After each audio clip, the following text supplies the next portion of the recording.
শুধু বন্ধুরা কেমন আছেন সবাই, আশা করি সবাই ভালো আছেন। টেকনিক্যাল সলিউশন ভিডিও আজকের ভিডিওতে সবাইকে স্বাগতম। তো দেখতে পাচ্ছেন আজকে যারা স্কাইপি আপডেট দিয়েছেন তারা একটা মেসেজ শো করতেছেন, starting in May Skype will no longer available, মানে স্কাইপি আর থাকবে না, তার সার্ভিসটি উঠিয়ে নেবে। You will be notify when you can be move your chats contact and terms. Learn মোডে ক্লিক করলে আপনার এখানে চলে যাব স্কাইপির অফিসিয়াল ওয়েবসাইটে। যে মের 25 তারিখে তারা সার্ভিস বন্ধ করে দিচ্ছে, কিন্তু কোনো সমস্যা নাই। তারা একটি সুসংবাদ দিয়েছে আমাদের জন্য, যে এই যে যারা জানেন যে মাইক্রোসফট টিম নামে একটি অফিস আছে, মাইক্রোসফট টিম, এই টিমে তারা সম্পূর্ণ ডাটা ট্রান্সফার করে দেবে আপনাদেরকে ফ্রিতে। তো সেটা আমরা করে দেখাবো আজকে। তো এখানে বলছে যে ইন মে 2025 সালের মে মাসে স্কাইপি উইল রিটায়ার, মানে অবসর হবে। This charge will be impact both free and Skype paid user. আরও কিছু বিস্তারিত আছে, এগুলো আপনারা পড়ে নেবেন।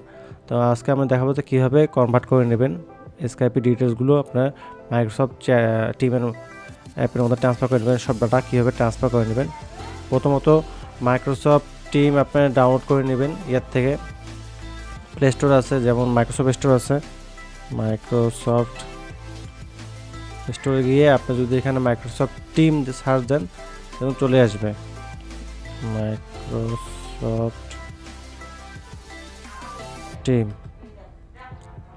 মাইক্রোসফট টিম সার্চ দিলে এই যে এটা চলে আসবে। এটা আপনি ইনস্টল করে নেবেন, টিমস এটা ইনস্টল করতে পারেন, বা এখানে গুগলে এখানেও গেলে কি আপনার মাইক্রোসফট টিম দিয়ে এখানে ডাউনলোডে ক্লিক করবেন। উইন্ডোজের জন্য, ম্যাকের জন্য, দুটার জন্যই আছে ডাউনলোড ফর উইন্ডোজ। এখানে আমি ডাউনলোড করেছিলাম, এই যে মাইক্রোসফট টিম আমি ইনস্টল দিয়ে রেখেছি। সেম টু সেম যে স্কাইপের ইউজার নেম পাসওয়ার্ড আছে সেটাকে আপনারা এখানেও লগ ইন করে নেবেন।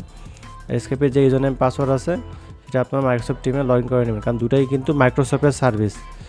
লগ ইন করে নেওয়ার পর এরকম কোনো কিছু ডাটা শো হবে না। তো ডাটা শো করার জন্য আপনাদেরকে এখানে করতে হবে একটি কাজ। এখানে ক্লিক করবেন, এটা টার্মস ইনসাইড প্রোগ্রাম আছে, এখানে জয়েনে ক্লিক করলে তো এটা রেজিস্টার্ট নেবে। রেজিস্টার্ট নেওয়ার পর একটা অপশন আসবে স্কাইপি থেকে কানেক্ট করার জন্য।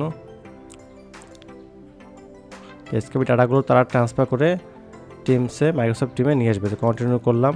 এই দেখুন আমার দুইটাই কিন্তু একই। আমি এইটাকে ক্লিক করব যেটা আমার স্কাইপি লোগো দেওয়া ছিল, আপনারা কিন্তু বুঝতে পেরেছেন। তো এইটা আমি এখানে দিই এবং এটাকে আমি কন্টিনিউ করে দিই। তো এখানে সব ডাটাগুলো দেখেন, আমরা কিন্তু স্কাইপি ডাটাগুলো কিন্তু এইখানে দেখতে পাচ্ছেন আপনারা। এটা কিন্তু সব এখানে এক বাই এক আসার কথা। গট ইট, আমারটা সব সেট হয়ে গেছে। এখানে একটা প্রকার সব চলে আসতেছে, আমার ডাটা সব কিন্তু চলে আসলো এখানে। তো আপনারা এইভাবে কিন্তু নিয়ে আসতে পারবেন বন্ধুরা। তো আশা করি আপনারা বুঝতে পেরেছেন কীভাবে আপনারা স্কাইপের ডাটাগুলো সবগুলো এইখানে মানে মাইক্রোসফট টিমে কীভাবে ট্রান্সফার করে নেবেন বিনা কোনো সমস্যায়। মানে দুটাই কিন্তু মাইক্রোসফট টিমের, মাইক্রোসফটের ওয়েবসাইট, মাইক্রোসফটের সফটওয়্যার সার্ভিস ছিল। স্কাইপিও মাইক্রোসফটের ছিল, মাইক্রোসফট টিমে কিন্তু আপনার আনরিড মেসেজ। যাই হোক, আপনার এগুলো হলো গিয়ে সবই মাইক্রোসফটের মানে শাখা উপশাখাগুলো একটা থেকে একটা ট্রান্সফার করা খুবই সহজ। এটা আপনারা নেক্সট করে নেবেন, কারণ রিসেন্টলি তারা সার্ভিস বন্ধ করে দেবে মে মাসের 3 তারিখে মেবি। তো এখানে আপনার অ্যানাউন্সমেন্টটা পড়ে নেবেন। এই যে মে মাসের 25 তারিখে তারা সার্ভিসটা অফ করে দেবেন। এই যে এপ্রিল 3 তারিখ পর্যন্ত তারা হলো গিয়ে কোনো যদি নাম্বারে সাবস্ক্রিপশন থাকে সেটাকে তারা স্টপ করে দেবে, রিনিউ করে দেবে 3 তারিখ পর্যন্ত, এপ্রিলের 3 তারিখ পর্যন্ত, এবং মেতে তারা সার্ভিসটি অফ করে দেবে। তো তার আগে আপনারা এখানে ট্রান্সফার হয়ে যান, ডাটাগুলো সহজে নিয়ে আসুন আপনাদের মাইক্রোসফট টিমে বন্ধুরা। আশা করি আপনারা বুঝতে পেরেছেন। এই দেখেন আমার এখানে ডাটাগুলো সব সেম, যতগুলো আছে এখানেও সেম টু সেম, এখানে সবগুলো আপনার সামনে লাইভে চলে আসলো এখানে। তো আশা করি আপনারা বুঝতে পেরেছেন কীভাবে স্কাইপির ডাটাগুলো কীভাবে মাইক্রোসফট টিমে ট্রান্সফার করবেন বিনা কোনো সমস্যায়, এবং 1 মিনিটেই হয়ে যাবে আপনাদের বন্ধুরা। তো এই ধরনের ভিডিও পেতে আমাদের চ্যানেলকে সাবস্ক্রাইব করবেন এবং নোটিফিকেশন বেল আইকনে অল ক্লিক করবেন বন্ধুরা। তো আজকের ভিডিও এখানেই, ভালো থাকবেন, সুস্থ থাকবেন, এই কারণে আজকের ভিডিও শেষ করতেছি। আল্লাহ হাফেজ।